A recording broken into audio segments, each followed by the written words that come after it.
you know. It's what we've been sweating it out and losing sleep and traveling and this and that to get to. For the 2.5 hours that you're on stage, no one can get to you. You know, that's the great part about it. And you're out there doing what you love to do for a living. I mean, you get in a rock and roll show, and it's visceral, it's alive, you know, and it's a tribal thing. When we first walked out there in the daylight, and you see 40,000 people in your hometown, and you think 15 years ago you were playing the Broadfield pub, and there were 35 people there, and went out there, and it's like, wow, this is really cool.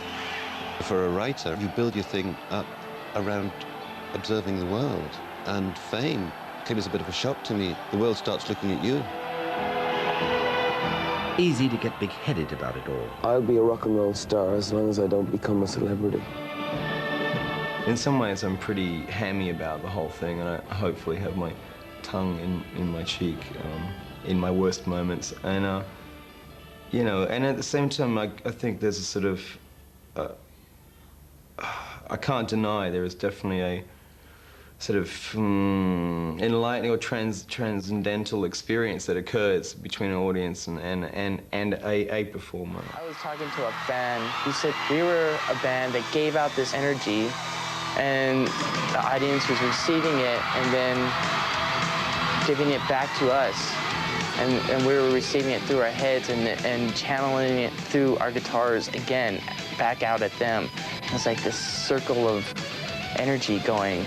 I shouldn't neglect to say that he also told me he was on acid. Drugs notwithstanding, how do you break down band-fan barriers? We really wanted to fuck with the concept of arena rock. We came up with the stage. It was definitely different than what any other bands had done. I.e. the Snake Pit. But who's paying for this rock and roll innovation? Something I was a bit surprised about was us being billed for the Snake Pits. Because when we had the production meetings with Jake, he said that what I come with is what you're paying me for, therefore you're not going to be charged for anything. So I was really surprised when I saw the bill for the Snake Pit. When, how much was it?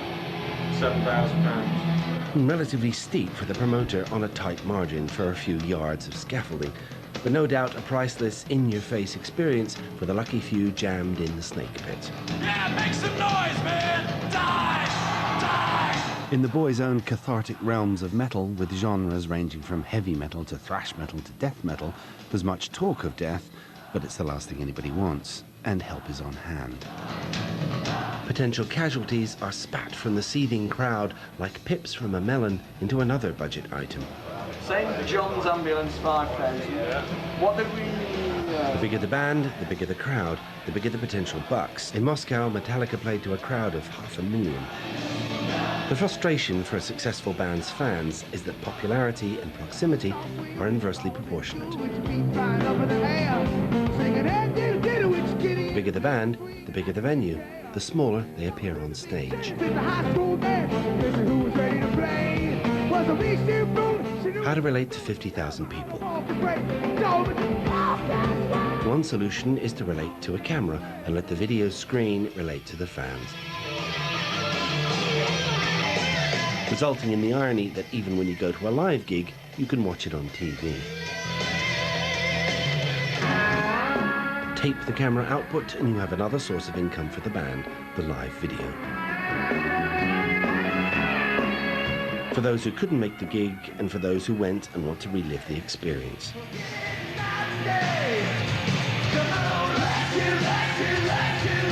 The long-form video is a growth industry in itself, one of the many lucrative live performance spin-offs. Who's got the album? Kill 'em all! Metallica's cardboard touring chest contains 3 live videos of San Diego and Seattle, live CDs of the Mexico gig, and a mock Snake Pit pass. So we got a lot of fucking loud fuckers here. The £60 price tag raising questions about the band's underground credibility. You gotta know 3 simple words right now. Seek and destroy. That's all you fucking need to know right now.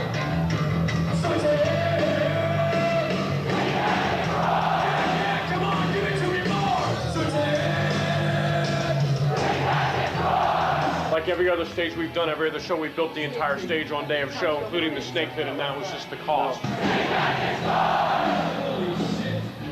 So, which is part of your touring cost, which you don't have here. Well, no, I mean, it's a show cost of building the stage. So I just assumed that it would go into the show. But I hadn't discussed it with Jake. A sense of solidarity with metal fans is achieved through an evangelical call and answer routine, essentially a sing-along. Carefully chaperoned by security. And building to one transcendent moment, the laying on of hands. Not the whole band's hands. One member, frequently the lead singer, is delegated to come down from the pulpit and press flesh.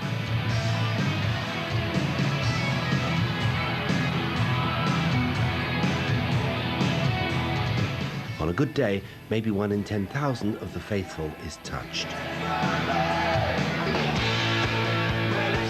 But by the symbolic nature of the act, a kind of concert hall communion is bestowed upon the multitude. The wafer-thin nature of the contact reinforcing the exalted status of the rock star. In a packaged, promoted, product-orientated business, live performance holds the promise of unpredictability and spontaneity. But inevitably, these moments, obscenities included, are carefully scripted. Hey, we gotta have one more crazy motherfucker. Hey, we need some crazy motherfucker. We need one last crazy ass motherfucker. Who is it, man? You gotta make it good. So drink and destroy. So, is it all right if it goes in, or is it a big? If it's a problem, No, then I was just surprised when it came through that way. I mean, we're not making any money off of it. I know that much. Last one, man. Hurt yourselves.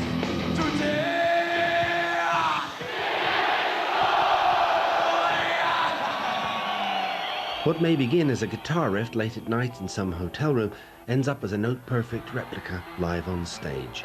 The main riff in Sandman was just something that I wrote one night, 3 o'clock in the morning. Lars called me up and said, hey, this is a great riff. Now reproduced through technical wizardry as part of a spectacle. Sound engineer Mick Hughes ensures night after night that thousands of headbangers can hear the raw Metallica sound over their own roars of approval. I can't listen to music, I have to listen to the sound. I tend to look at music in a technical aspect as opposed to in a musical content. Lighting director John Broderick listens very intently to the music. I'm post the music. I'm interpreting the music or lighting the music.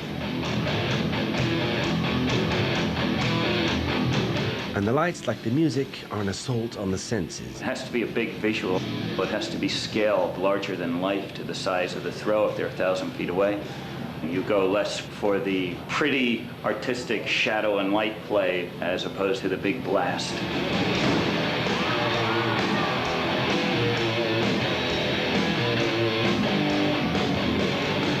This is mood lighting on a grand scale, whether for a hard-rocking blast or the solitary spotlight and 10,000 big lighters twinkling in unison in those lyrical moments.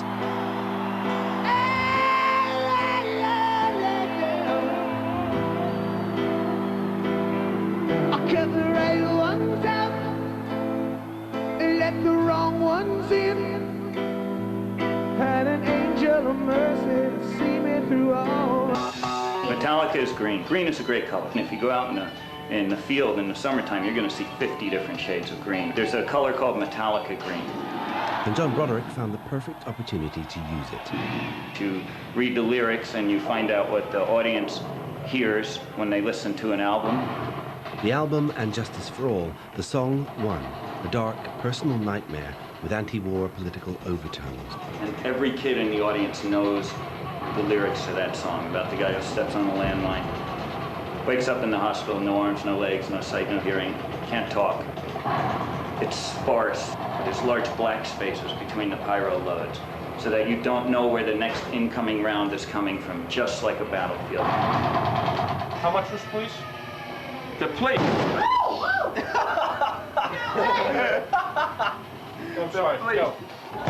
The place was £27,351.29.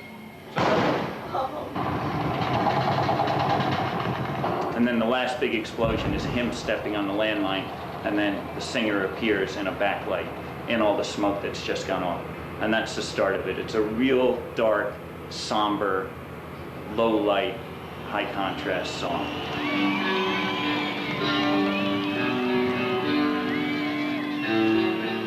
James, he's, you know, his music is his heart, you know, you don't fuck with it. You write it like it sounds, R-I-D-E. You're on it the whole time and make it look like it sounds. I don't use random stuff. I don't use chases, automatic chases or anything like that. I like to run everything myself manually because the musicians run it at different timings every night. You know, if the energy of the band is right and I'm in tune with that. Then the audience will get the explosive rock they shelled out for.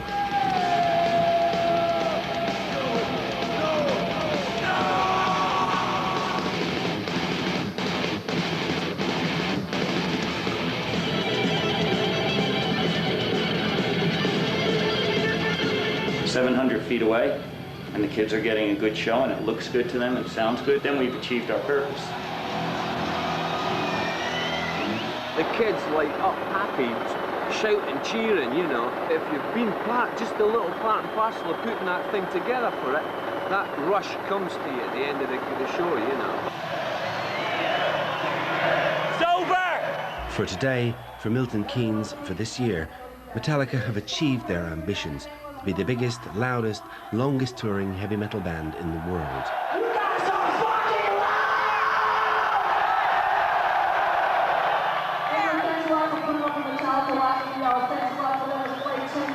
The last 2 years, going back to Donington, and talking about you guys are going to see a real soon.